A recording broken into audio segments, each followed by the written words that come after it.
everyone, it's Ewan. Just a quick technical note before we get started. I made the mistake of doing a Windows update immediately before we recorded our Game of the Year stuff, which has, on my machine anyway, a fantastic habit of just messing with every sound setting I have. So luckily we caught it after the first category, but it does mean that our first category, which is 20XX Game of the Year, sounds like trash. It's horrendously compressed and very low bit rate. It sounds bad, but I assure you it is only for the first category, and everything after that sounds awesome. So just so you know, if it's unlistenable, we thought we should just roll with it rather than re-record and have to pretend we didn't hear all the stuff we heard before and all that kind of stuff. It was just not worth it. So we're putting it up as is. If it's unlistenable, just skip the category, move on. There's 2 other categories in that first video. And yeah, it's only for the first one. Everything's fine after that. So thank you and enjoy. Hello, ladies and gentlemen. I'm Callum, this is Ewan, and this is going to be Game of the Year for us, I guess, again. Yeah, we're doing this again, as it turns out. Every year? So every year we put these lists, so we start a list basically as soon as we finish last year's.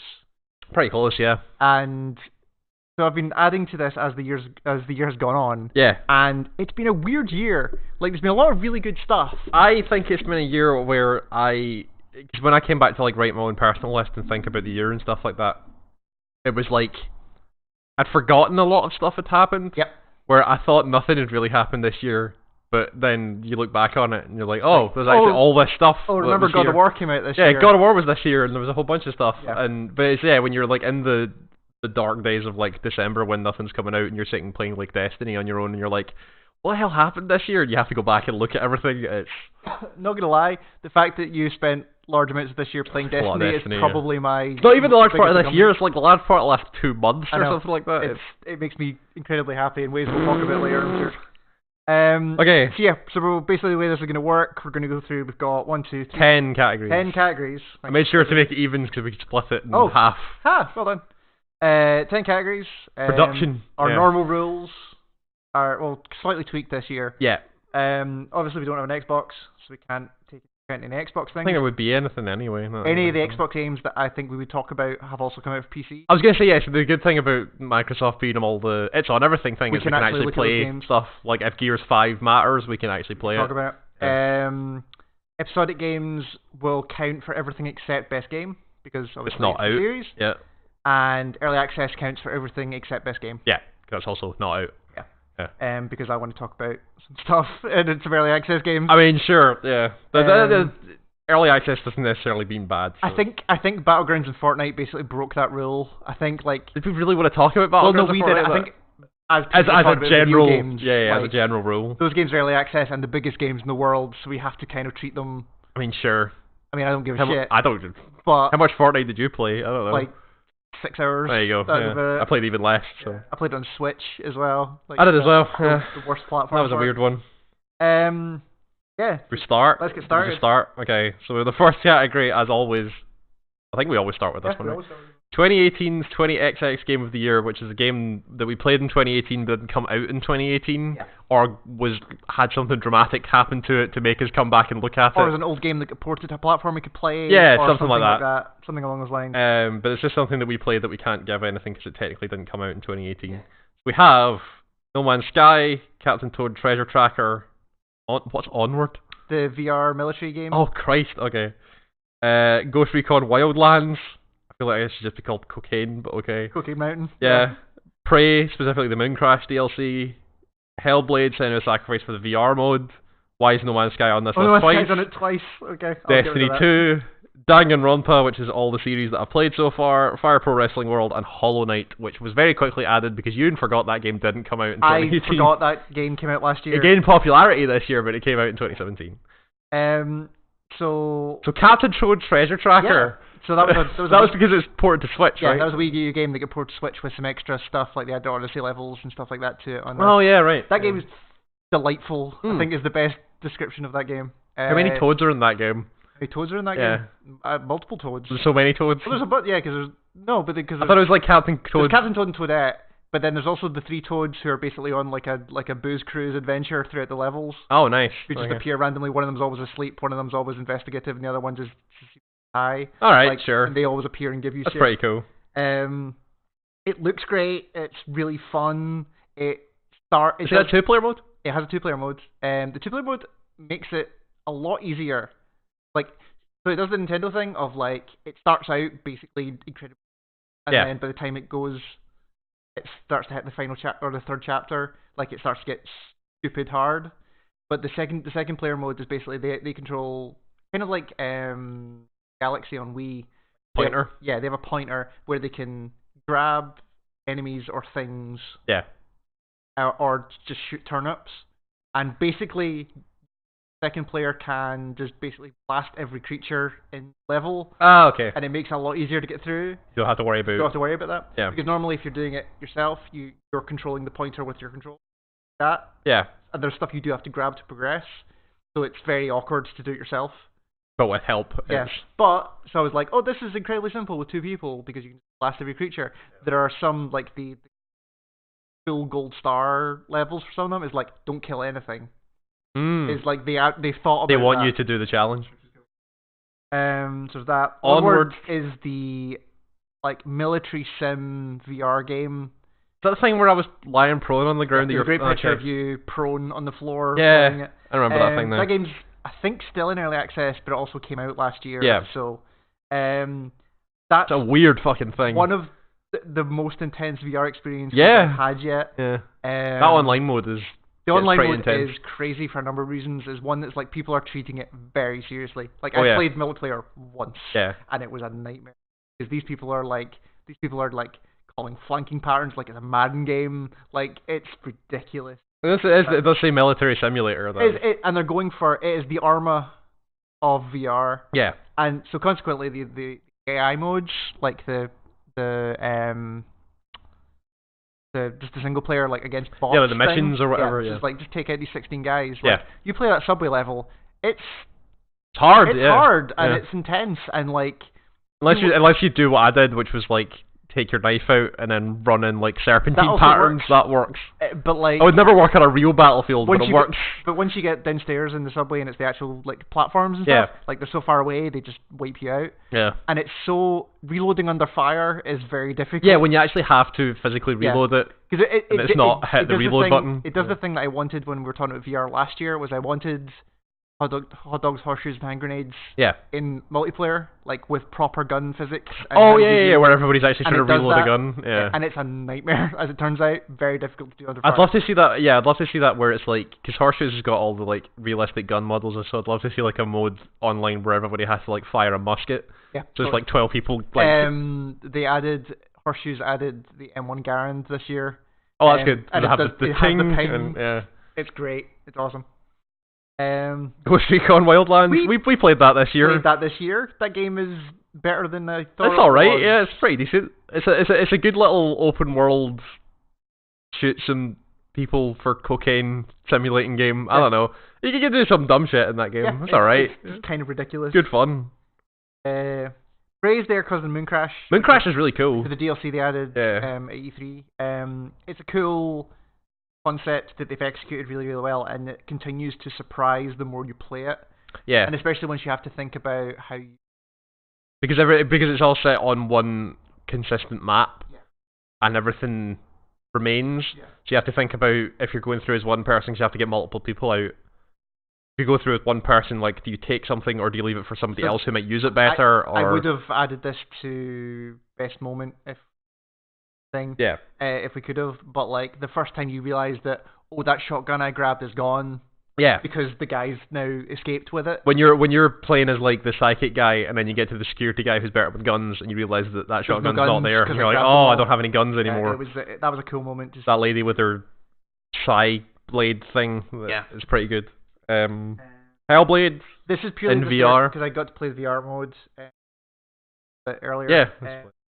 Just that. What did they call it? Playground? No, Playground. Tabletop mode. Tabletop view. Where pan the camera out enough where it just looks like a diorama. Yeah. that totally changes how that game plays. I was gonna say, so yeah, it changes how that game plays, but I'm not necessarily sure that I would play the whole game like that, because I really like the way that Hellblade, like, everything was so tight. Yeah. It made it feel like really intimate, like, and the normal camera. Like I played like the first level of that game again, first section of that game again in VR. It's really it adds a lot to that game. And the thing that surprised me as well, because the first stage that I went into was the one. Yeah. And the sections of the illusion stuff where there are gates that you go through that change the world. They work in 3D the way you expect them to. So like you can look around stuff and see what's into around the new world, and like I assumed when I saw that game that was all like 2D trickery, basically. Like I thought it was all just like which is mapped onto texture, and it but it's proper 3D rendering, like it works around the corners and stuff like that. That's impressive. No Man's Sky, had that big next update. Which I played a bunch more of that game. Yeah, it made a lot of people play a bunch more of that game. And made it more playable and more interesting. Not necessarily perfect. I didn't play it after the first 2 weeks after that update. Yeah, and I was like, I can build a base now. It didn't take over the world, but it did fix a lot of the problems. But it also added a bunch of weird ones as well, where like when they let you get the frigate stuff earlier. Yeah. But then your frigate, this giant frigate has 4 inventory slots. Yeah, there's still a lot of problems with that game. And I'm just like, this is nuts. Like, there's still enough stuff in there that's like, I understand what this game does. It's probably not for me. Yeah, I get it. It solved the problem. It solved a lot of the problems where it was like No Man's Sky felt like it was just kind of like it dropped you and then left you and then didn't really do anything. It has a lot more direction now. It has the story actually guides you, which is good, and like the crafting stuff is a neat and interesting thing, and the base building's good, and so it did. People finally looked at No Man's Sky and went, "This thing isn't a pile of crap that they thought it was initially." Definitely. Destiny 2. This was the happiest I was all year watching you put hours and hours. Just Forsaken, because like it started off with this year about you talking about Destiny again and me not wanting to hear anything about it because I really didn't. I didn't care because both of the initial expansions were so bad, and that base game wasn't great. And then Forsaken came out, and everybody was like, "Oh no, it's good again." Yeah. I was like, "That can't be true. It's one thing." Such a fundamentally, we had discussions before we started about like whether this is valid for any other categories than this, because like Forsaken was such a big it added to so much, and like the main thing they did, which was like really help the light grind, like the eye level grind. Which is always terrible in like MMOs and stuff like that, but they've actually managed to smooth it out, and even like retroactively did it like when Black Armory came out. Yeah, and they realized that no one could play it. So that's the other thing that Forsaken seemed to do is it's not just like here's the content in this pack. Like, it feels like Bungie kind of changed their approach to this. Yeah, where like when Black Armory came out and people were like, I'm not gonna hit 600 for a while. None of this is any use to me. They very quickly revamped some of the progression. They seem to be leaning more on the live aspect of live service, and like are actually trying to actively they have like the seasons change, and this 3 months is this Black Army, and then it's the Drifter thing. Here's our roadmap. Like they still haven't announced what the summer one is yet. Yeah, blacked it out. Like it's kind of cool. It really did a lot. The fact that they just smoothed out that game was great. Gambit is such a good addition to that Gambit's thing. Cool. Gambit's amazing. It's such a really smart, clever mode that has a lot of depth to it when you really sit and think about it. It really kicks the ass out of Crucible. But watching 6v6 teams who play together is astonishing to watch. Yeah, the tactics involved in that. I've listened to people talk about like, the tactics behind Gambit and stuff like that. And there's a lot there that you just don't think about when you're like just in the moment. Yep. But yeah, Forsaken's really good. Yep. Got me to play Destiny again. I still play a lot of Destiny, which is that's probably an issue. To be fair, it did help that game was free to start. Yeah, so the only reason that I ever got back to it was because they released Destiny 2 for free on PC and then lowered the price of Forsaken. Yeah. I got the free version and after I bought it, can I just say? Yeah. I got the free version and then said, but I can't play it because you need Forsaken really to play it, and Forsaken was still 40 quid, and then they said, it's 25. I went, okay, that was sure. Your limit. And then that was it. Yeah, that was my limit was 25 is fine. 25, I'll check 25. I'll take a chance on that. And sure enough, it was really good. Yep. Danganronpa You had a fucking revelation with this game this year. God, that series of games is something else. Like just to clarify, what happened this year Yeah. is that you both got into a Destiny game and a visual novel. Yeah, so What happened to you this year? I changed my mind about how Destiny 2 was bad, and then also got over my visual novels is all about anime girls kissing and it's a series for weirdos. Yep. Because Danganronpa is really good. Yeah. Like really good. The way you described it. It's still very stereotypical. Like it is still an anime. Oh yeah. So and it's written like an anime, and all the characters are anime characters. That fucking story and that world just goes places. The fact that it's not just completely anime ridiculous. Like it's sorry, it's anime ridiculous. I don't mean ridiculous. I mean like so much that you don't care about it. No, it does a really good job of, especially when you play like the games in succession, like I did, where it'll turn the anime ridiculousness up, and you'll see all the crazy shit. But it does still have like threads of consistent story. Right. That it'll resolve stuff, but then leave some stuff that it then carries over into the next game. Sure. Where it then produces its whole new story. Yep. Where it resolves that, but then keeps these threads going. Like there's still consistent story throughout these two games. Sure. But yeah, the thing I really appreciate about it is just how bizarre they just go with it. Where it's like you get like resolving, again, we should have said this at the start, but we're going to spoil things about these games, especially when it gets into moments and stuff like that. But like in Danganronpa 2, when you're like the mystery gets solved by the robot man dies because a guy commands his army of demon hamsters to hit the reset button on the back of his neck. You could have made this up and I wouldn't know. It's 100% legit, like totally legit. He hits the reset button on the back of his neck and then ties them up and drops them off of a tower. It's mental. Okay. It's so, and like the best thing, one of the best things I've ever. It's a shame I couldn't put this into best moment because the game came out in like 2009 or something. Just 100% to clarify, we're going to spoil stuff. Yes, totally. I'm about to spoil the end of Danganronpa 2. Yeah. That game, not specifically, but that game. So you know how when we talk about Deadly Premonition, this is a good call to make. Okay. We always say that Francis York Morgan begins that game as an FBI agent going to a small town to investigate a murder, and he ends that game not existing. Yes. Danganronpa 2 starts with you as Hajime, who's a high school student in Japan. By the end of the game, there are 4 different Hajimes that have existed or do exist at that point in time. Okay. Some of them are real, some of them are computer simulations. 3 of them are at least in his own head. It's mental. Okay. And the best thing about it legitimately all makes sense when you're in the moment. Okay. Because they spend forever like giving you little things. Does it make sense or does it make like Metal Gear sense?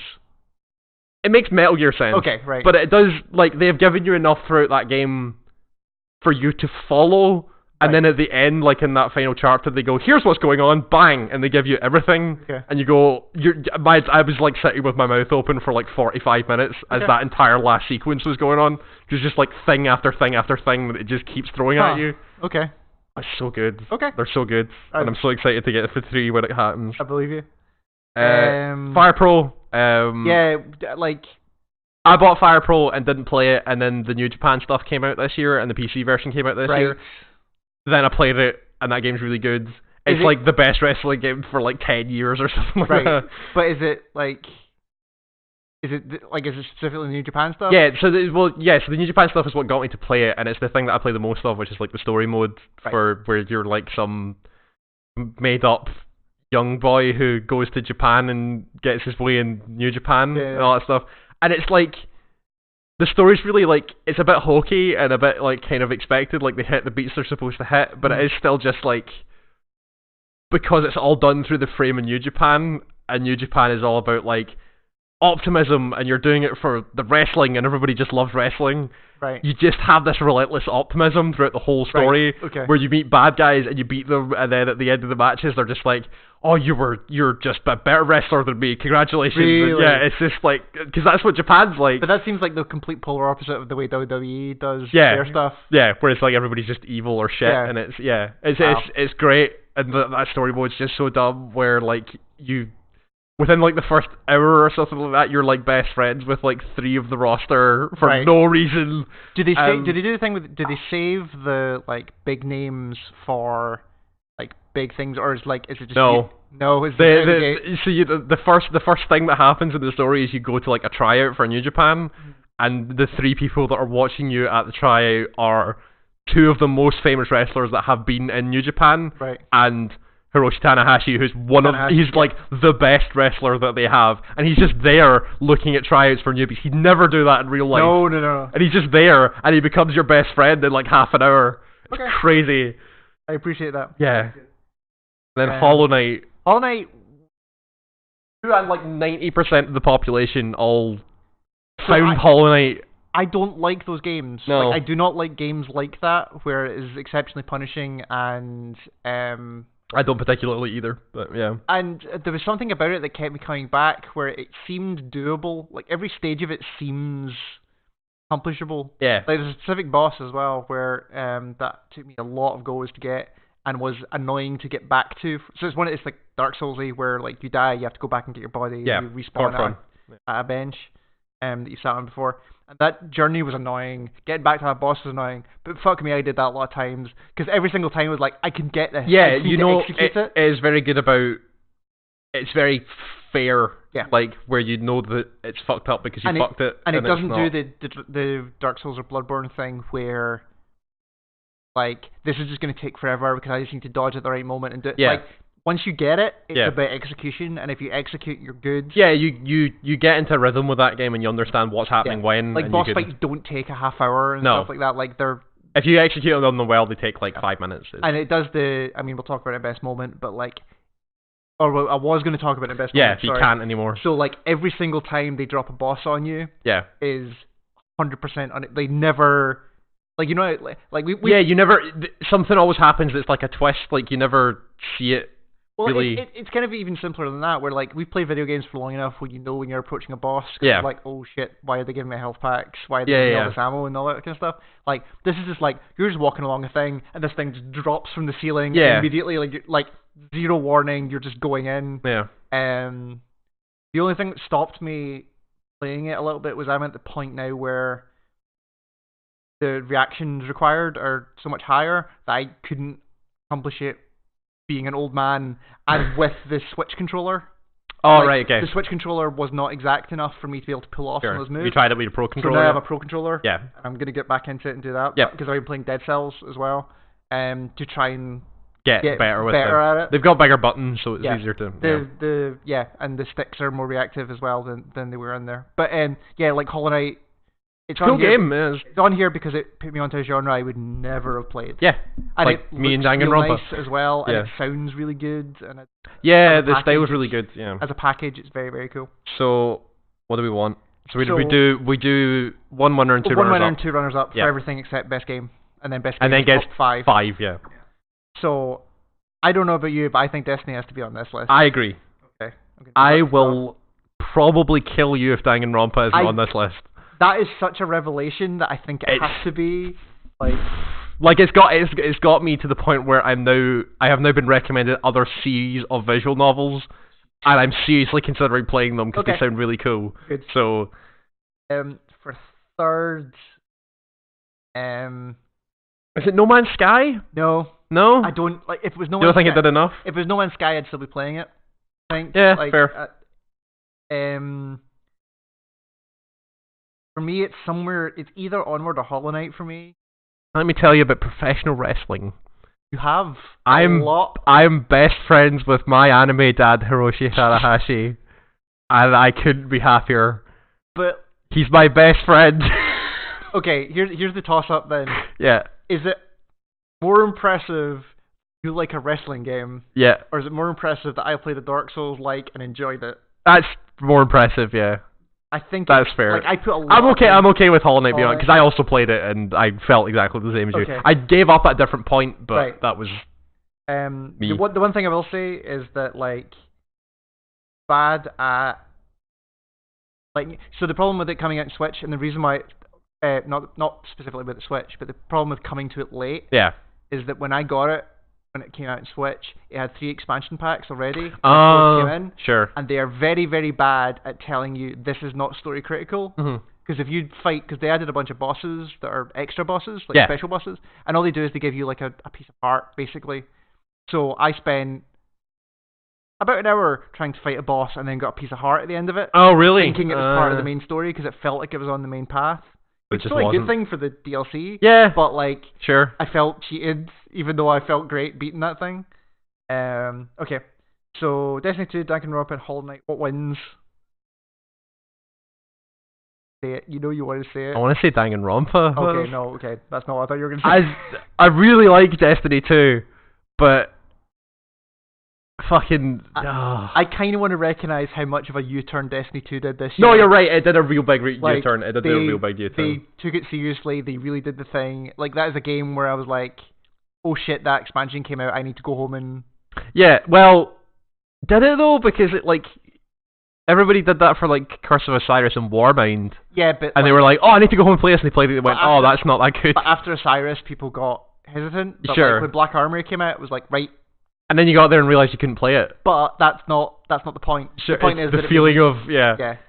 Like, Danganronpa is amazing that you put that much time into that thing and enjoyed it is the other part of it. Like, you didn't just hate play it. No. I had to keep playing that to see what the hell was happening. Because Jesus, I could be okay with Danganronpa.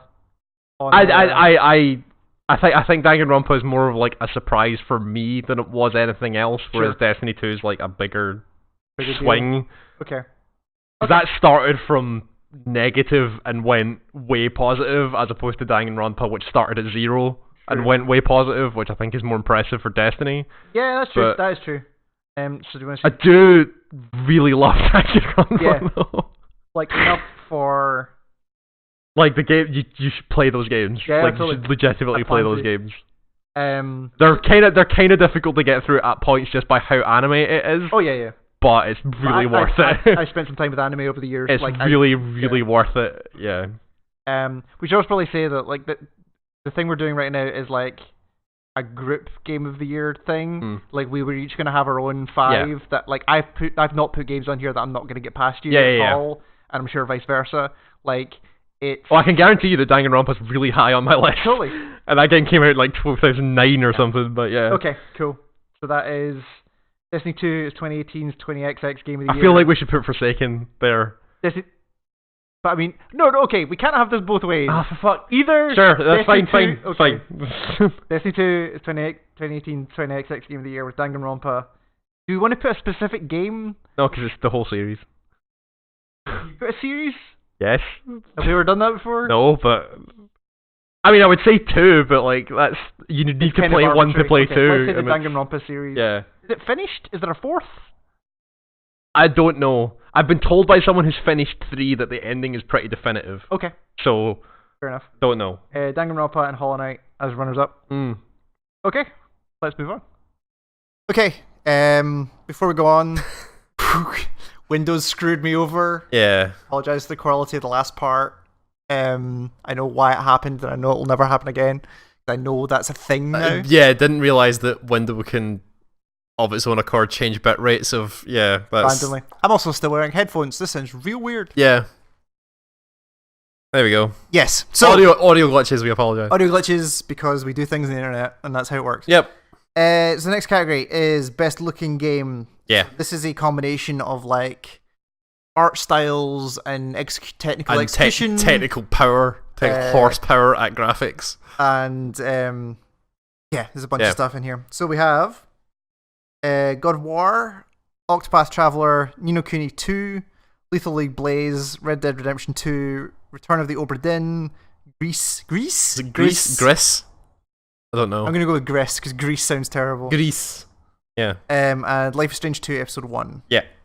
So, God of War looks real nice. Oh yeah, it does. God of War is the kind of one that combines like just pure technical power with style. Like, yeah. It uses a lot of the like the style that you see in like believe it or not Norse and like Norse myth and stuff like that, and incorporates it, and then just uses the raw power. Granted, it makes your PS4 sound like a jet engine, Yeah, it really felt like my PS4 was struggling with parts of that. But it really looks great. Like, really, really amazing. Like, the environments are amazing. All the characters are super detailed. Their faces when they animate are great. The fact that a lot of this game relies on like the interaction between Kratos and his son Atreus. I mean, obviously, like, that studio is good at that stuff. Yeah. But, like, watching the facial animations of big manly Kratos be as granular as they are was kind of cool. Yeah, like a lot of this game, like, Kratos gets a lot of depth in that game, and especially in, like, the facial. Yeah, there's a lot of really good stuff in God of War. Octopath Traveler, that's like that's the like 2D. Yeah, so Octopath Traveler is like the like JRPG revival thing. But it does a really clever thing of doing old school, like sprite-based 16-bit graphics. Yes. Which are really good. Like, it's really good sprite work, amazing sprite work. Yep. But then everything else, like the environment and the lighting, and is as good as it can be. Yeah. So, like, the water looks fantastic. The environments are all drawn in voxels so that it kind of matches the pixel style, but you see the 3D scaling of the buildings. Like, you want to talk about art style, like, that's the game that has amazing style to it. The lighting's incredible. When you get into combat, the enemies are all like hand-drawn images. Yes. The art's just fantastic on them. Nice. It's a really good when they say about we're making this JRPG in the style of old but bringing it forward, that they really show it with how it looks. Because it is just the old school, but with all these new lighting effects and water effects, and it's a great looking thing. I'm going to talk about Ni no Kuni 2 because I'm going to add something to this list. Yes, I've just thought of. Ni no Kuni 2. It's less Studio Ghibli than the first game was. Yes, because it doesn't have the hand drawn stuff kind of, in it. Toriyama than So it is now. It is literally just cell shaded JRPG, very bright, very colorful. All of the characters, much like the first game, all the characters and like races and everything that inhabits that world are all very unique and have their own style. Very whimsical. Whimsy is a good word to describe a lot of Ni no Kuni 2. It's a good way to describe most of that game. Yeah, it's just filled whimsy out the arse, doesn't Ni no Kuni 2 is. Ni no Kuni, it was the sequel that's like the main character just has a gun, right? Yeah, we'll get to that in best moment because I should have written that down and I've just remembered I should have. But yeah, Ni no Kuni 2, there's a lot of really good style in that game. It gets kind of not samey, but like there's only so much whimsy you can handle. Yeah. And when everything's that adorable, you get kind of sick of it after a while. And it is all very like flat colors and very bright a lot of the time. Not a lot of variation. There's some variation, but it is very consistent. But it gets on after a while. Sure. Lethal League Blaze. I just really like. I think that game has so much like style to it. Is it because it has such a good style, or is it because it looks like Jet Set Radio? I mean, that helps, but it is like, but that is a style on its own. It is this kind of like weird skater underground against the man sort of thing. Everything's all like graffiti and sharp edges, and I mean, it takes that Jet Set Radio look and does some really cool things with it. Yeah, and especially when it starts doing that, because first game was all 2D and this one's like 3D done like 2D. Yeah, this does the ArcSys Guilty Gear thing of it all being 2D but with and 3D works models. Really well. And yeah, when you get the final hit on a ball and that camera pans round, really, really dramatic and really good. Yeah. Red Dead Redemption 2 game looks great. Like, that's another game that like there's not been a game this year that has made me stop and just look at it more than Red Dead Redemption 2 has. It's kind of astounding what it was doing on my launch PS4, like non-pro PS4. And more quietly than God of War, it seemed to be better at. It does. The only thing I'd say against it though is it does have the effect that it looks so good that the bits that don't look good stand out. Yeah, like the water in that game is not good. Yeah, that's fair. And I think that I think you're right. The bad points do kind of stick out, but I think it's made up for by not just how raw good it looks, but it does create a bunch of variant environments in what is something that's just defined as the Old West. Totally, yeah. You just have you have the standard Dust Bowl, but then you have like the swamps that are all grey and green and dark, and then you've got Saint Denis, which is supposed to be like the center of civilization, where everybody has like carriages. We went to go visit my brother-in-law over Christmas, and he was playing the swamp stuff, and just like it's like I'd never seen that area before. Yeah, and it like that's a whole different. The whole everything changes. The style, the color palette, like everything changes as soon as you get into that new area. Yeah. Which I think is great because it does it multiple times as well. Like when you get into Warman and stuff like that, the color palette changes again, and it's just this entirely new area. Yeah. Which is great. Sorry. What? Yeah, it's fair. No, it's fine.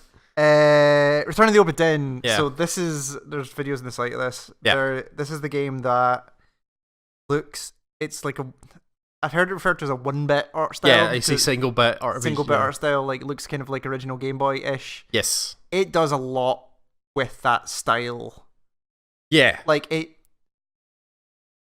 especially visually. Like it. The amount of detail they managed to get out of what could be very, very simple is kind of impressive. That is very true. Yeah, there is a lot. How far did you get in that game? 2 and a bit hours. Did you see the... We're spoiling stuff. You can say it freely, yeah. Did you see the spider creatures? No, I didn't. Okay, so that was the moment I was like, oh, they're going places. I saw the what I assume is a kraken, but I didn't see the... Okay, the spider creatures. There are creatures in that thing where there are spiders with dudes riding on the back of them. Oh, okay. And there are like... The game goes places. Lethal mermaids and like... Okay, there's some stuff in that game. But no, I just really liked how it looked. The reason that I didn't play more of the Obra Dinn, there's a couple of reasons, but one of the things is that I found that style very visually confusing. Okay.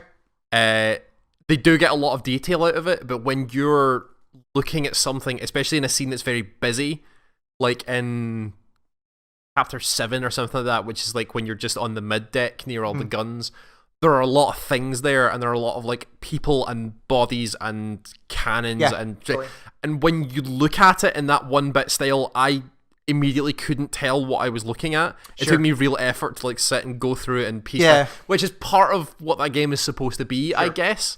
But in a game that is supposed to be like a murder mystery style, I'm piecing this story together, when I can't immediately look at a scene and be able to determine what everything is, that's a problem. Even if you got like right up on stuff? If you get right up on stuff, but that's what I mean. I mean, like, if I should be able to, in a murder mystery, look at a scene and be like, look, there's a body, there's a thing, blah, blah. But when it is 1 bit and everything is all there at once and there's no distinguishing markers or anything like that, it gets a bit cluttered and confusing. For me, it was especially because, like when you're in the flashback scenes at the moment of death, like, there's so much happening that it does feel, for me anyway, it got away with it because it felt that it was supposed to be, where like things in the distance, it's equivalent of like, imagine if your depth of field was like here. Yeah. Like that's kind of how it came across for me. Sure. It's like it's all close up, and if you see something... You do spend a lot of that game kind of zoomed in on the bodies and stuff. Really it was just, especially I also had problems like when I was on the decks of like finding bodies. Sure. Like especially when I would find the body, go away and come back to try and find it again.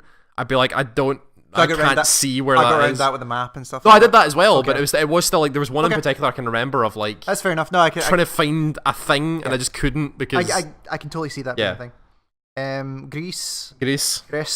Yeah. Fuck me, that... Yeah, I think looks incredible. Yeah, it's it's all hand painted stuff, but it has the kind of the weird, not quite full frame per second animation style that like Heavy Metal had, like that old cartoon Heavy Metal, where everything, you can see everything animate, but it's not smooth. It's slight frame rate issues, and the fact that they managed to merge that with like you are controlling this character and it's a reactive platformer and it's reacting to the stuff you're doing. Like the stuff in the middle with the birds that kind of follows you throughout large chunks of the game. I haven't finished it, also, to be clear. No, me neither. Like the way that thing appears and disappears and reappears into, like, it's incredible to watch. The way the environment like changes as you're moving through and it. There's really cool. There's a section where I stopped last night. Section underwater where you're getting chased by like an eel or something like that. But it's a huge big thing, and you're getting chased by this thing, and it like splits into two and weaves in itself and does a bunch. It's a really amazing looking thing. And I'll also say the yellow section, the section of that game are split into colors. The yellow section is like a kind of like overgrown palace. Oh, but sure. It's still got the kind of hard geometry stuff that. Yeah. Life is Strange 2. Obviously I can only play episode 1, but like we know what that game's going to look like now. Yeah. There are moments in that game that are really striking to the extent that I didn't expect, where like the scene where the first scene where you go down onto the beach, set up camp for that first night, like that view of the beach with it looked like a watercolor, which is good considering like what the main character's like. Rather than photography, he's a sketch artist. Right. He sketches. Sure. Sorry. So watching that translate into stuff that's there is cool. It glitched out on me the first time, which made me very confused. But once I saw the sketch thing, it's a really nice looking game. Like, they solved a lot of the problems I had with the first game in terms of animation and stuff like that. Red String Club is a weird one. I did Red String Club, and we didn't put Spider-Man on this list. Sure, yeah. So we should probably put Spider-Man on this list. Red String Club is the kind of 2D pixel art cyberpunky adventure game. Yeah. That's mainly there. There's a lot of really cool environment stuff. Like the characters kind of emote pretty well for kind of sword and sorcery style pixel characters. Yeah. No, actually, they're not even particularly sword and sorcery. They're kind of pixely characters, but they're kind of elongated in that kind of way. That like sword and sorcery, like everyone's limbs are all. Oh, they all have like long arms and stuff. Like, it feels kind of like that. But also, there's a section near the end where you're in the like top of a corporate building. Yeah. And it's like an all glass back thing, and it's like the whole city is there. It's raining. There's lightning. It's your typical cyberpunk. Yeah, you're hacking a thing to get in. It's a really cool looking scene. There's a lot of like individual parts of that thing that just look really nice. And then Spider-Man. Yeah, that thing just looks great. That thing is astounding. Like that's Naughty Dog doing. That's Naughty Dog, right? Yeah. No, that's Insomniac. No, it's Insomniac. Yeah. That's just them doing like what they do, like taking the stuff from Infamous. Yeah. PS4 Infamous, and just blowing out in ways that I've never. I know, it's like the character animation and stuff in there is incredible. Yeah. Like I'd say the characters in that probably look better than the ones in God of War. Oh yeah, I'd say like so. Their character stuff is just incredible, and then like flying around New York City, swinging. Yeah, the fact that the animations when you're swinging are just so varied and look so fluid, and you could pull cool stunts as you're like fly around. They also just take the characters out of like the comic books, so they all just have their like crazy like looking armor. And totally, like the characters look very good and look not exactly like they do in the comics because they've obviously put their own spin on it, but it is. And it also seems like the thing they've built has layers where, like, I don't know if you've seen the pictures of the costume they just added, like the Spider-Verse Spider-Man costume. Yeah. Like that looks totally nothing like anything else in that game. But it was like the ones that everybody pointed out was like the very late game one that you can get. That's the cartoon one where it's all cell shaded and it looks bizarre, completely it's like out of place, strange. but it still works like really well. And it's a super specific example, but all the negative stuff, like Mr. Negative, and also the negative suit you get. Yeah, I really like how that thing looks. I don't know what it is. There's something about it. The color inversion thing. I can't quite understand how it works, but it looks really nice. It's the negative image, isn't it? No, there's some shader stuff going on in there. Sure. I really appreciate it. Also, speaking of weird shader stuff, this was the only game this year that I did research into how they pulled something off. So I can't remember if I talked about this in the podcast or not, but like when you're on the skyscrapers and like all the rooms are modeled inside. Yeah. So that's all smoke and mirrors. Oh yeah, because there are videos of like people walking around buildings and like everything is orientated weird and nothing. Yeah. So I like that's the only game this year where I ended up reading the white paper from 2014 about how that is all done. Like it's astounding, that thing. It's really cool. It's a really good looking thing. Okay, so what jumps out at you? Now, the thing is, like, I'm looking at this, and it's like it's all the super realistic looking stuff. Well, right. I feel like Red Dead probably has to be there because it is. Yes, it's very realistic and stuff like that, but it is varied for being real. Oh yeah, that's true. And it is astounding. Like some of those vistas are incredible, and they are like very professional cinematic camera work. Kind of helps with that as well. Yeah, totally. I mean, they're making they frame it really well. They're making a movie. Their but camera work is astounding in there. I could see that. I could also feel like God of War has to be there. God of War also has to be there. If for no other reason than the kind of art design, like they made that North stuff look fresh. In a way that they made the North stuff look like video games, like it belonged with God of War. Video games have been doing North stuff for a while. That looked different enough where I was like, the way that like Baldur and stuff look are very different to how they're supposed to be in the actual myth. But looking for a third. For me, it's Gris or it's Octopath Traveler, because Gris is really striking and it's really unique. Nothing looks like that game. Nothing looks like Gris. Octopath Traveler are they're two ideas, like they're similar ideas, but they're separated by time. That have been brought together in such an impressive way. Yeah. That like when you see your like main character and your party running across a bridge, and it's your 2D pixel art character running across a voxel bridge with realistic looking water with light scattering through it in a realistic way.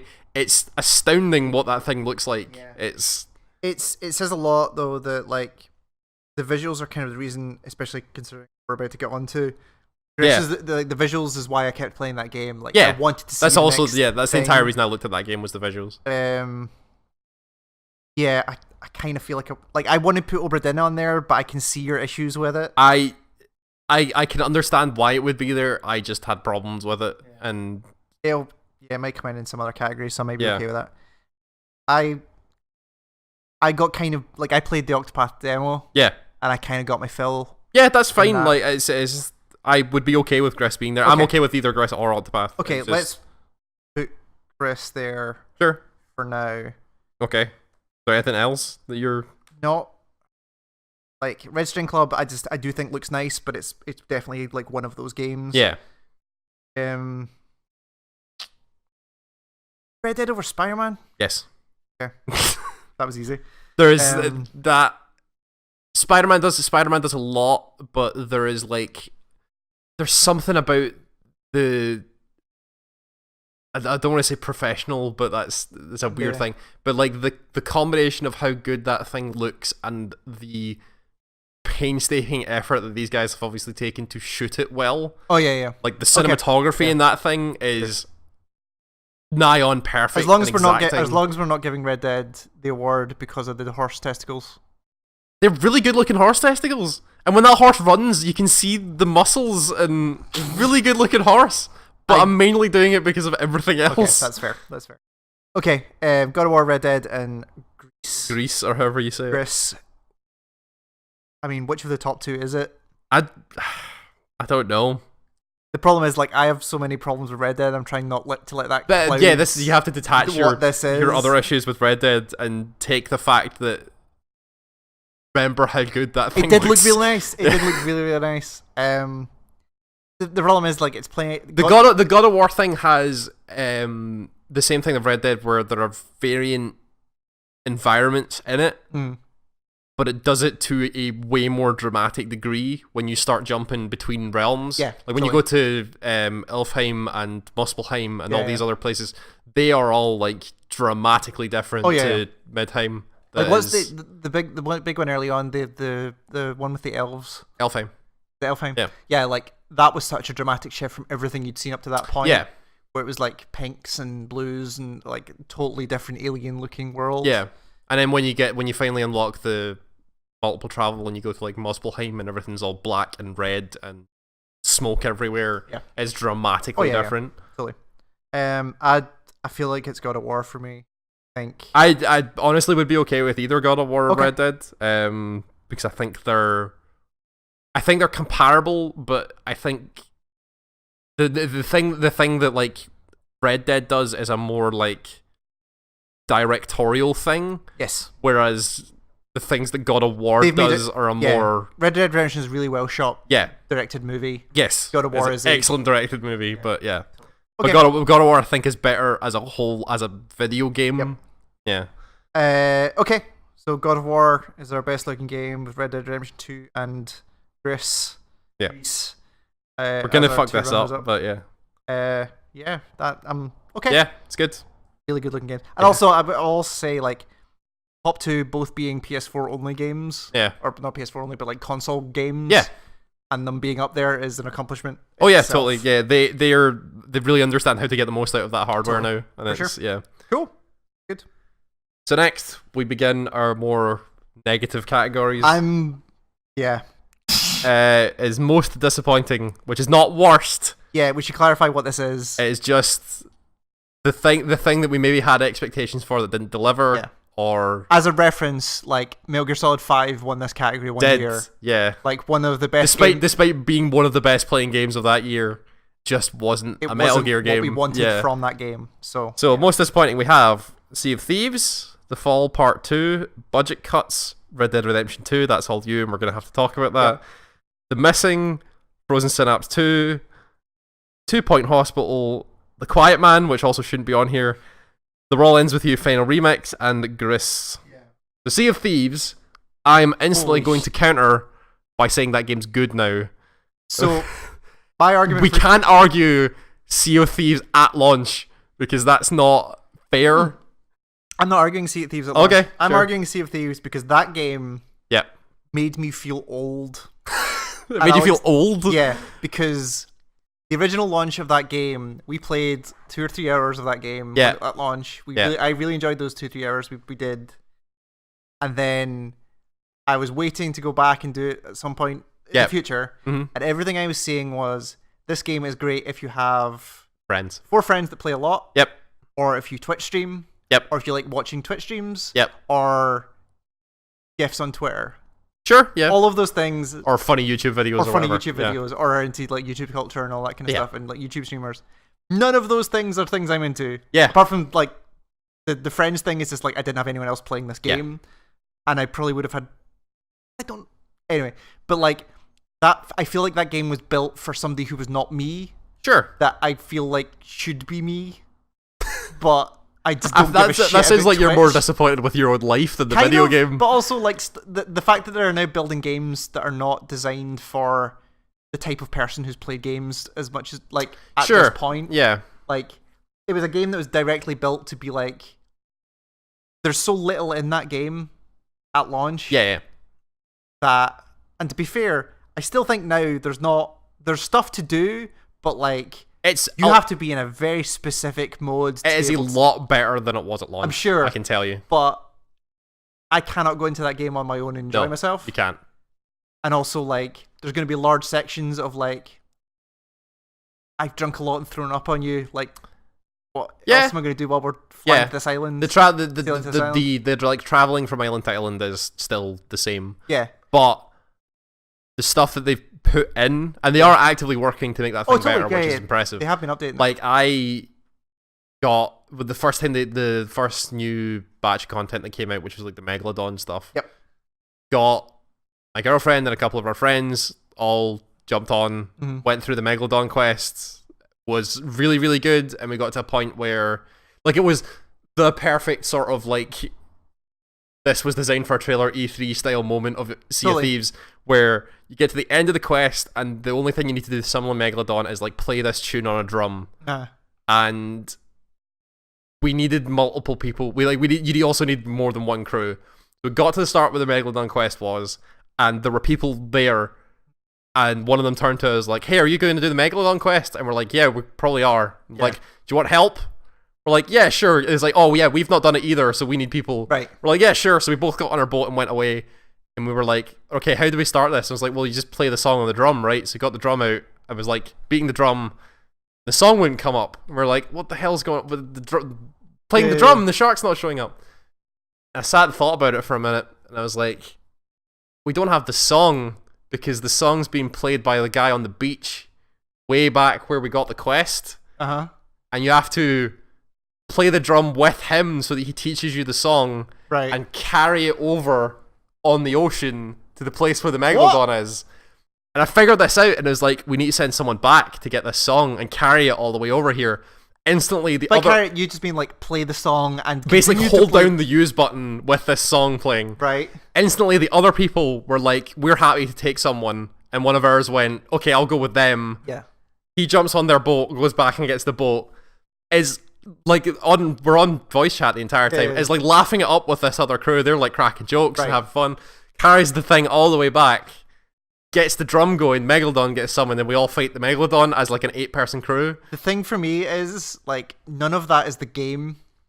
But creating those dynamic kind of immersive situations is what that game is for. Yes, but and this is what I'm talking about. Like, that's not a game. There's no game design involved in that. That's like we made our own fun. Right. Yeah. And that's not what I expected from that game. Like, I expected Pirate Destiny is what I expected. Oh, right. Okay, and, sure. The idea that there's zero progression. Yeah. The other than fact cosmetical, that, the fact that I need to go on there with 4 people, or there's no point in playing that game. Yeah. The fact that like that moment you had, which is awesome. Yeah. I will never have that. Well, not even if I ever have that moment. I could get 4 people in and do that and have a totally different experience. Yes, you could. And it's so reliant on like it feels like a game that like you're gonna roll a dice every 20 minutes to decide if you have fun. Yeah. And like I can understand it, but it's an experience-based thing. And it's one of those things where like you either have that experience or you don't, and it very much determines. Yeah. Like we can't. It's not. It's a game I'm not familiar with where, like, we can't go through. Like we could probably talk like 3 or 4 moments in God of War where you're like, holy shit. Yeah. We will do. We will not have that. No, there are no specific moments in Sea of Thieves. But also, we could have a totally different moments. Yeah. Or no moments at all. Yeah. Like that's the thing. Yeah. So the Fall Part 2. Fall Part 2. So this is this second half of the Fall, which is this is the AI spacesuit game. Yeah. So this is the game where sounds dumb when you say it like that. It does, but like it's a game where you play as the first game was you play as an AI in a suit that you're trying to save your host person in the suit. And then the second one, they blow it out in a really interesting way that for like 80% of that game is really cool. Yeah. Where you're exploring, you inject yourself into a network and you find a bunch of other androids or AI powered things that you then kind of you then get together to achieve a specific purpose. And again, this was in February, so like I'm still a bit hazy on the story. Sure. Yeah. But the problem where it broke, and it jumps between these characters. So you'll spend some time with a butler robot at the start, and then you'll jump to like a AI, like a combat robot who's on an abandoned base, and then you'll jump to like a courtesan robot. And once you do those 3 sections, they all come together. And I was expecting a lot from that, but the moment where they all came together turned into like the worst old style adventure game where it's like I need to try everything on everything. I need to just look at everything. I remember miss this pixel. Yeah. Like it was so they had such a good setup. Yeah. And like even the like not great minigame stuff where like the combat robot has like a 2-finger death punch style like left right combat system. Like I was fine with that because it was effective at doing what it was trying to do. It's the fact that it turned into this bad adventure game at the end where I was like, I just fact the rest of that game because I just wanted to see what it was, and then the ending was like, not kind good. of the same as. So really just didn't stick the landing. Yeah. Especially considering like how much they pulled off the end of the first game. Yeah, that holy shit moment. The reveal at the end. Super disappointing. Budget cuts is that VR game. That VR game where you play as it's like a stealth. Yeah, you have like the portal gun. Yeah. This is disappointing because like this was the game that sold a lot of people in VR. It was a very early demo. That demo was cool. Yeah. And the things it does in VR are cool. Where it's like it's probably the best like item manipulation game. Where you've got like way it's got, so you've got a tool on one hand that you can switch, and you've got your inventory on the other hand you can just grab stuff out of. Yeah. You can like, the way you add new tools is you open your tool menu, which opens like on the controller like that. Yeah. And then you literally push your tool into the one you want. So like when you're going through that thing, like there was a couple of moments where I'm like, I've got my movement gun, I'm gonna pop that out, switch the crossbow, take out a robot, open my inventory, grab a knife, and throw it. Like that stuff is amazing. Yeah. Like that stuff is really good. The problem with that game is that it's incredibly hard. Yes, it's like, very it's hard. super, super hard. Like in a way that you don't expect from VR games. Yeah. And like if you put the time and effort into it, I bet you could probably do it. But like, it's so, they expect so much from you so quickly. Yeah. Like it ramps up really fast. Yeah. And like the motions it makes you do, like there are moments where you're like, I was crouching, like I'm 6'3", I was like right down close to the floor to crawl through a grate and stuff like that. Like it was just too much too quickly. Let's have the Red Dead conversation later. This is all you. Yeah, no, we'll have that in a second. The missing is, so I put this on, but it was mainly because I knew you. Yeah, the missing was the same thing that's happened a bunch of times now for me, where it's like the narrative stuff they're trying to do is hampered by a bad game. Yeah. Like the game parts of that game are this is the same argument we're going to have for Red Dead Redemption 2. This is kind of well, kind of. We'll see. Like I like what they did narratively with that game. It had a really interesting idea, yeah. And even the core mechanic was an interesting mechanic. Yeah. It's just like the Take game, that mechanic from that shitty third-person shooter and turn it into a puzzle game. Exactly. Yeah. But like the idea of like these checkpoints are miles apart, you're gonna have to do the same section. Like if you watch the video that we put up on the site for it, you'll see me do that last area. Oh no, we didn't actually record that. We did that offline. We did that so after. We didn't show the ending. But there's a scripted sequence at the end where you're running through a school. There's one checkpoint at the start. And if you they're running away from the monster. Yeah. And you saw me do it after I'd finished the game, so I knew that area. It was a lot of like very specific platforming challenges that I felt like all you were gonna do is you pass by one, then get to the other one and die repeatedly until you understand what you need to do, and then you do it again and again. And there's not even again. particularly like cues as to like visual cues as to use this thing here. No, it's just figure it out. Trial and error until you get there. So there's that. Frozen Synapse 2. That game had such a cool concept, and it turns out I don't like how that game plays. I don't like the core I can tell you. I can tell you that I've played it. That it plays very similar to Frozen Synapse 1.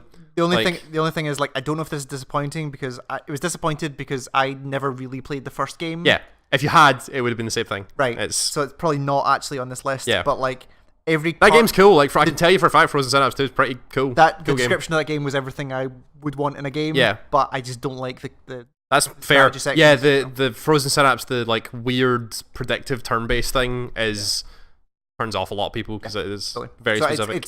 I'm going to remove that from the list because it's just not what I wanted. 2 Point Hospital. Yeah, that's. It was like you constantly had to restart. That was your problem. Yeah, right? like it is like dangerously close to just being a theme horse, like a rip-off of theme. Well, that's what it's supposed to be. It's supposed to be a theme hostel game, like expanded and stuff like that. Yeah. But the main progression, like they lock a bunch of stuff. I don't think there's a free play mode unless they've added it. They may have added it. I'm not sure. The story progression is like get this hospital to do this thing, move to the next hospital, and you'll start from scratch. Yeah. And you have to do this specific thing, and then you'll move to the next one and do it. Like your every single time just you're like, breaks. okay, I'm going to build a reception, and then I've got to build these 3 GP rooms, and then I've got to build this thing up. Like if they'd started you with like a base hospital to then be like expand out for speciality or whatever. It definitely seems like the story part of that is like here we're going to introduce you to like, well, here's the bone ward for fixing bones, and here's all the tools. Like that's the bit they're trying to teach you in that thing. Yeah. But 90% of that is setting up a hospital that runs. Sure. It's so disappointing. Like I was up for that game. Yeah. And I just don't want to play it anymore. Like I don't want to do that again. Shame. Quiet Man is not disappointing. Shouldn't be on this list because it's not disappointing in any way because that game did not have any expectations going in and it still somehow managed to be worse. I know. World Ends With You Final Remix. I might move this because I added this fairly recently. I added it when the game came out after I'd spent some time with it. Yeah. And the reason it's on here is because it's not the DS game. And the reason it's on here, like, and specifically because of the combat controls. Like, DS game, the original DS game had 2 screens. Yeah, 2 screens. And it's got the puck combo system, right? Yeah. Where you one character on the bottom screen, one character at the top screen. Character you're directly controlling. If you do an attack on the bottom screen and then attack the same character on the top screen with the controls, and then you bounce that backwards and forwards. Yeah. That obviously like a momentum doesn't work thing on Switch. If you forget the DS game exists and treat this game as it is in front of you, it accomplishes the same thing just in a different method. Where like I played so much of the DS game that I had that system down. Yeah. So trying to translate that stuff on just doesn't work. But if you treat it as like, no, it's a single screen and your companion is just another pin, that if you can then set up your pins to be like, okay, if I've got a slash attack and I'm playing with forgotten the names. I want to say Riku, but that's only because I've seen a bunch of Kingdom Hearts recently. Yeah, that's probably not God, whoever your first companion is. I can't remember. Like her thing is like her activation is you tap on a creature. So you can do like time it right, you can do a slash, tap, and you do get a rhythm in, and you get back to the rhythm of what you had in the DS game. That becomes like Project Cross Zone. That's kind of like that. In what way? That's that fighting game, right? No, it was the Project Cross Zone was that weird crossover tactical RPG that I liked on the 3DS. Yes, yeah. Where the attacks were all like timing based. Like they all had, because you had two characters, they all had individual attacks, but they were all like had like individual wind ups or start animations. Yep. So it's kind of like that, where you're kind of like setting stuff up to wind through animations to get them to link together. And it's just like with the DS one, like I got to the point where I had my pin set where like I was doing the join like really quick because I knew what I was doing. The Switch version, like, or I think it's the same version that's in the iPad, it is more timing and it's rhythm. It's almost more rhythm than anything else. Because you're bouncing. And they actually they pretty smartly translated or added like the special attack stuff, where it's like for your first companion, like her thing is when it activates, got like a tarot card system where it'll flip over a card at the top, briefly show you 4 other cards. You've got to see the 2 that match the middle one. Yeah. And I was like, you get really good at that. Yeah. To the point where I'm doing it before my brain's picked up on it. Like it's actually really good, and it's doing enough of that original game where I actually don't think it's as disappointing as it was when I started. Sure, yeah, that's fine. So I don't actually think it should be in here. And then Greece. It's just not very fun to play. Kind of not fun to play. And the further you got into it, there's a specific section last night that is a lot of this where like the visual level design is incredible. Yeah. The game level design is not great. Right. But there's a whole section, there's an underwater section where you get power later on where like there's the red birds that let you jump, or the red butterflies that let you jump higher. You get them underwater. Oh sure. Where you collect them and then you leap out of the water and then hit the red and it launches you further. Sure. There's a section where I was underwater and there's like a fiddly made bit. Yeah. And then you pick up these red birds, but you lose the birds as soon as you leave the water. Like, so if you don't use them, they just dissipate and go back to where they started. Sure. So I worked through this whole thing, got the thing, realized where I needed to go or where I thought I needed to go, worked background thing, kept launching, and I missed it. I kept missing it by like centimeters. Kept missing the ledge by a little bit. Yeah. This is obviously where I'm supposed to do this. Yeah. And I was like, oh shit, okay, fine, leave it. It was an optional bit, I'll leave it, it's fine. Looped back round, saw another bit where I would need that, did that, and realised that the more obvious bit was actually the way I was supposed to do the first bit. And I'd wasted a bunch, like, why it lets you, the fact that it lets you try the other way, which is really annoying and gets you so close, ruins the fact that the other way is actually the way you're supposed to do it. Yeah. And neither of them are main line, even though they're on the main line. Like, they're all side stuff. Yeah. It's just like the level part of it. And like, if I'm doing a platformer like that where the focus is not on platforming, like if it's not like a Ratchet and Clank or a dedicated action platformer style thing, if I have to try the same section 5 times, you're doing something wrong. Like, it's not executed well in that thing. There's some really good ideas in there, but it's not fun to play. So, and then there's Red Dead, which... Putting my hands up, I'm not. So the problem I have is that I don't know if Red Dead's disappointing. No, but like... Because I know why you're going to be disappointed in it. Okay, why am I going to be disappointed? I think you're going to be disappointed in it because it's really slow. It's bad to play as well, but it's really slow at the start. So the reason why I'm disappointed is that I don't like Rockstar games. Yeah, that's... So, but specifically, like, I checked out at about Vice City-ish. Sure. Where I was like, okay, I know what these games are. They are designed in a very specific way. They're like, here's a sandbox, go make your fun. Yeah. And this as the game or that kind of stuff is. And I'm like, nah, I'm cool. I'm good. Yeah. Fine. And I played a bunch of the original Red Dead, and I was like, this is more of this. It's cool. It looks nice. Like, it's a different setting. It's fine. Go do your thing. It's fine. The fervor around this game, and the way that people were talking about it, was like, okay, maybe they've made it. I'd like the length of time it's been, and all of the work they get put into it is like, maybe they've sorted it. Maybe they've made a game that I actually want to play. Yeah.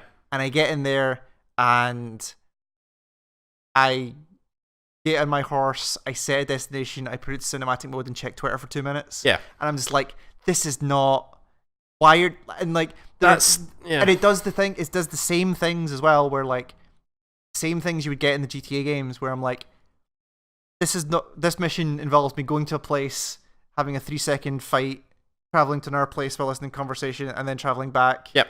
While being 400 miles away from my main base, which I now need to travel back to because there's no quick travel. Yeah. So, like, I understand what it's trying to do.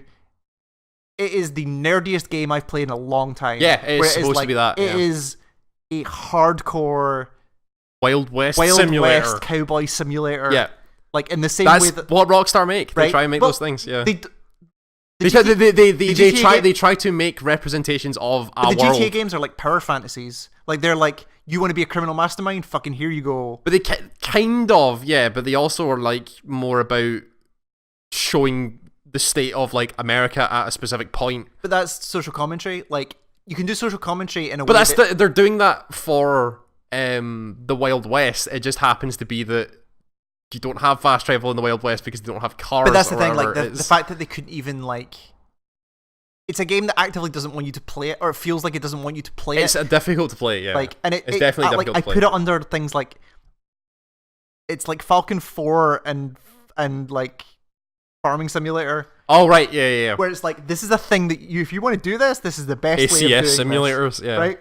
Yeah. This is DC-10 Warhog. But it's also for me. the problem you then have is, this is it kind of helps your case, but it is not 100%. Where if it was just that, if it was just Wild West, go be a cowboy, it's not that though. It is like a cinematic story experience. And the story the story doesn't get good until the last 3 chapters or whatever. Right. Not even the last 2 chapters, because you could skip chapter 5, but those are incredible, like super incredible. Okay. It is. I can understand why you're disappointed in it, but not liking Rockstar games and knowing you don't like Rockstar games and then being disappointed by a Rockstar game isn't disappointing. That's you not liking Rockstar games. But granted, the fervor around it was huge. Yeah.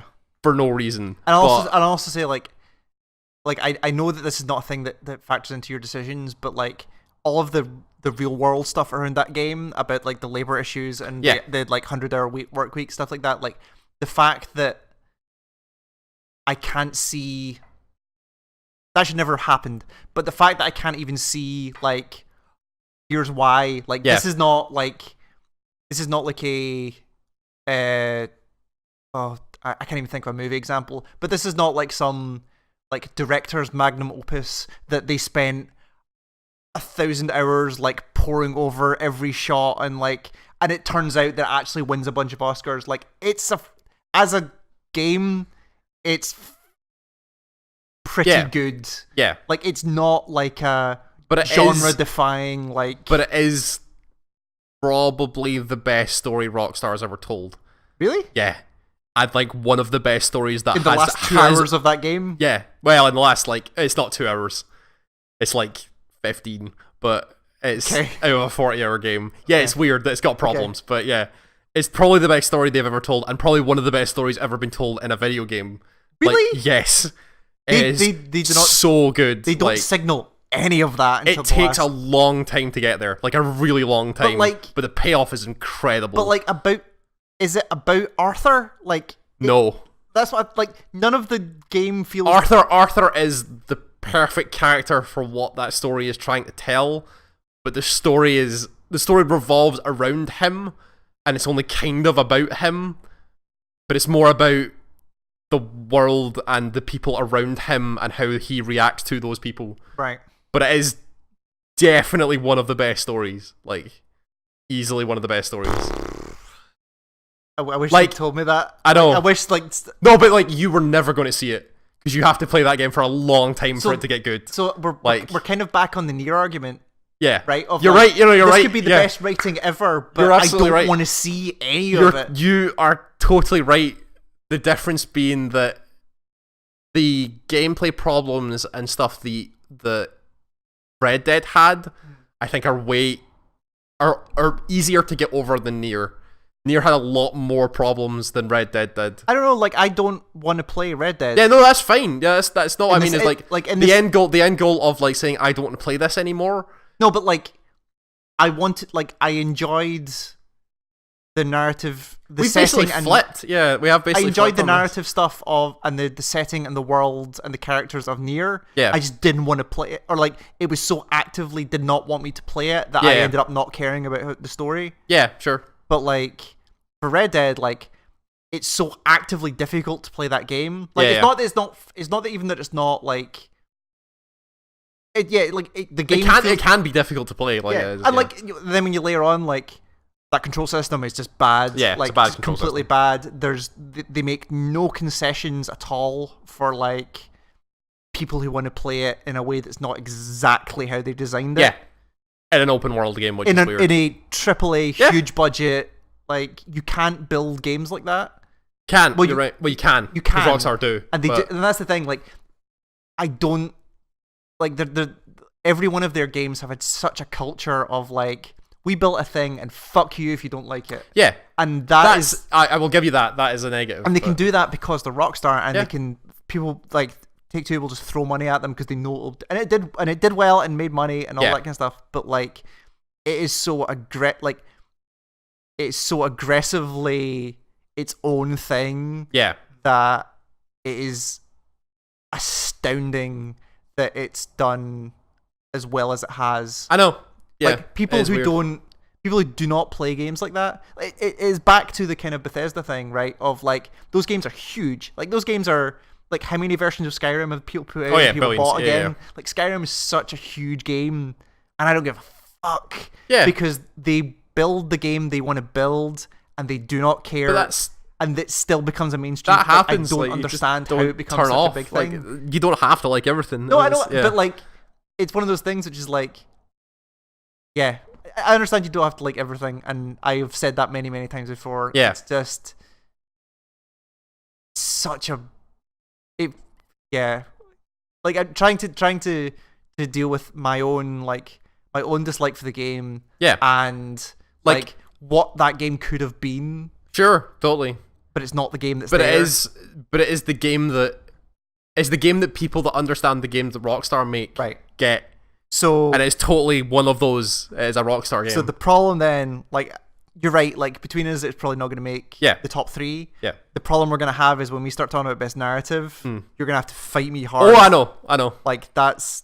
Okay. So if I move Red Dead not in that top 3, because I understand your argument, me not liking... You're right, me not liking a Rockstar game is not a huge It's not a reason for to be disappointed in it, because of course you're going to be disappointed in it because you don't like Rockstar games. I was supremely disappointed by budget cuts. Yeah, that's fine. I would agree with that. I'm going to take that back for a second. Okay. Because Sea of Thieves wins this category. I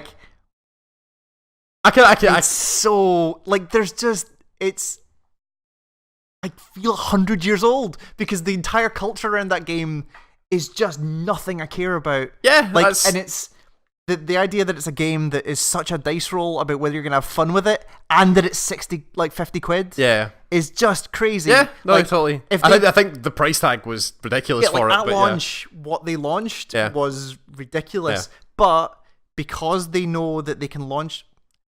I'm entirely conjecture. Yeah. But they probably, because that game is in beta for a long time. Yeah. And I can't remember who it was that said this, but I was listening to somebody said like it definitely felt like they had their idea and they had a core concept of like 4 people driving a boat. Yeah. Great. Yeah. And it's fun. It is fun. That's great. But we don't know what to make a game out of it. Yeah. And then they got to the end of their beta period and it's like, we still don't really know. So let's launch it. It is a thing that they've now they've taken a long time to kind of like try and correct. And they've still not even really corrected it. The stuff they've added is just like, here's some more things to do. Yeah. But it's not corrected any of the it's still like, oh, I need to get to the other side of this map in this boat. Like, okay, we're sailing. It's still that. Let me go drink. You're totally right. I'm fine with it. And like anytime there's a 50 quid game that I bought at launch and did not play second day. So what are the other two then? Oh, they're kind of more personal to me. Like I really enjoyed what the Fall did, and I just thought it completely blew its last third. Yeah, like sure. The only thing that I would argue for would be the missing, because I love Swery as much as I do, but also and all of Swery's games have not played well. They've all not played well, but this seemed like they've all not played well. But there's always like something worth seeing in it. Which is true for the missing as well. There is that thing at the end that is... Oh, the final reveal is a cool moment. But that thing... Like, Deadly Premonition's hard to play, but it is... You could still play it if you really, like, wanted to sit down and do, which I have done. Yeah. Whereas the missing seemed actively difficult. Deadly Premonition is not hard. It felt like... the missing felt like it hadn't been play tested. Yeah. Like, that was the thing. Like, there's no way... anyone that I can imagine played that first chase sequence with the knife lady, who has a name but I can't remember what she is, who played that knife lady sequence, died at the same tight place as I died at, because the timing is not quite, like, it's a tight timed session, and died over and over, and went back and played that same cutscene or scripted sequence at the start of it as many times. Like, nobody came out that saying that was fun. There's no way. And like, I think I am very much of the belief that games get just tested to death. That game needed at least one session for someone to else go, to. You need to, like, when you restart this checkpoint, don't play that shit again. Like, start it from here. So what's the other two then, other than Sea of Thieves? Because sadly, these are all games that basically you played and I didn't. Totally, so. like, that's the thing. Like 2 Point Hospital kind of came out of nowhere. I was like, oh cool, I really want to play Theme Hostel, and I was like, so it's not really disappointing. Greece I was looking forward to, but kind of got what I thought I would get out of it. It's a good looking thing, which is all the only disappointing part of it is like the platforming stuff is worse than I expected it to be, but that's still not particularly disappointing. Budget Cuts is an interesting one where, like, if I put the effort in, it would probably be really good and really rewarding. It's just like the things it's asking me to do is not stuff I'm used to doing in VR. Like, the investment is so much more. It is a lot. Yeah, you do have to put a lot into. And also, thing, like, there's stuff in there, like, it's weird, like, having played as much VR as I have at this point, the fact that there's no aim assist on any of the thrown items. I know, like, it's ridiculous. You yeah, throw it's knives, crazy. and if you twist your wrist at the wrong moment, it just goes 90 degrees the wrong way, and you immediately die. How much do you not like the ending to The Fall? It was really bad. Like, because I could see Sea of Thieves budget cuts in the missing, because that's... Yeah, I mean... Just depends on how badly personally you felt the... The problem was, like, the reveal of The Fall worked so well for me. Yeah. The fact that and everything leading up to that last section was so, like, the whole section with the butler is really good. Yeah. And there's some great reveals at every point where you're like, oh, here's what's happening in this abandoned place where the combat robot is. Here's actually what's going on. Oh, that Cortson robot's got her own shit that's going on, right? Like, all of that works so well. And then the last thing is, like, it felt like they didn't know how to end that game. Yeah.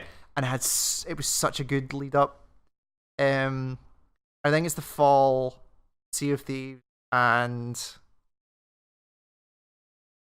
I think it's Budget Cuts. Okay. Just because of just because of the promise that game had as like the savior of VR. Oh yeah, and then for just me, and it was just like completely inaccessible. Yeah, like yeah, that's fine. And then Sea of Thieves it felt like I don't know. It felt more hardcore than Onward did, which is weird.